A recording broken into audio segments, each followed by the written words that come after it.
Hello, welcome back for another book talk video. Today it's Throwback Thursday, and we're going to look at a play called A Streetcar Named Desire by Tennessee Williams. And I'll go ahead and tell you now, the real reason I want to cover this play this week is so that next week I can talk about a play called A Doll's House and offer a little bit of comparison between the lead characters of Blanche Dubois in A Streetcar Named Desire and Nora from A Doll's House. But let's go ahead with A Streetcar Named Desire for today. This amazing play was originally put on in 1947, and that's a long time ago, but the play has withstood the test of time. It is the story of a Southern belle whose life has just come unraveled, so she travels to New Orleans to go ask her sister for help.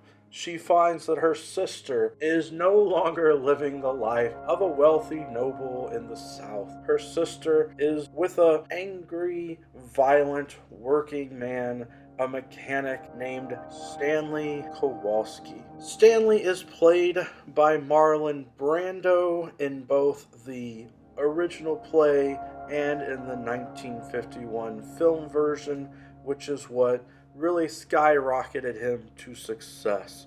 The play actually, when it was converted into a film, it won the Best Actress, Best Supporting Actress, and Best Supporting Actor awards, and Marlon Brando was nominated for Best Actor, though he didn't win, I would assume because it was so early in his career. So Blanche Dubois is kind of disappointed in her sister, but she doesn't have a leg to stand on herself because she has squandered the family fortune. She's basically penniless, and there's some mystery about what has brought her to this situation. Something that Stanley questions. And thus we get this antagonistic relationship between Blanche and her sister's husband. And my goodness, does it develop in a very powerful, very negative sort of way. I don't want to give you too many spoilers, even though this is from 70 years ago, because I really think that you should experience the play. And I will grant you,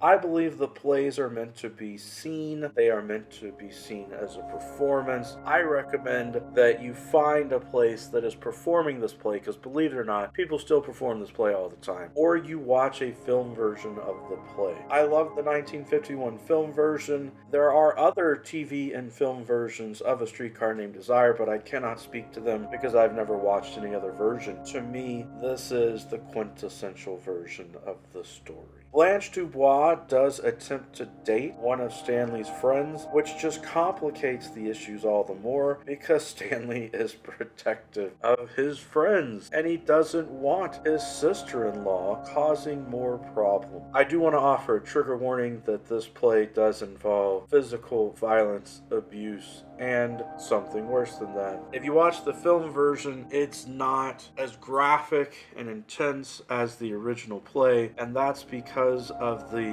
decency standards that were being used at the time in the 1950s. They had to make some changes. They had to cut some scenes short or cut out some dialogue. Here are some changes from the original play to the film version. Dialogue was cut. They changed the name of the town that Blanche was from so that it would be a fictional town of Oriole, Mississippi, instead of a real town, because it dealt with so many controversial issues. They tried to make some of them more subtle. Some of the violence is cut short. There's a scene where you get a broken mirror and the camera panning the other direction instead of seeing the full out violence that is committed in the scene. Stella has a very, very sad journey through the story, and thus they did change some of how her sister reacts to that, I guess, to make it seem more positive, but the story is still a tragedy.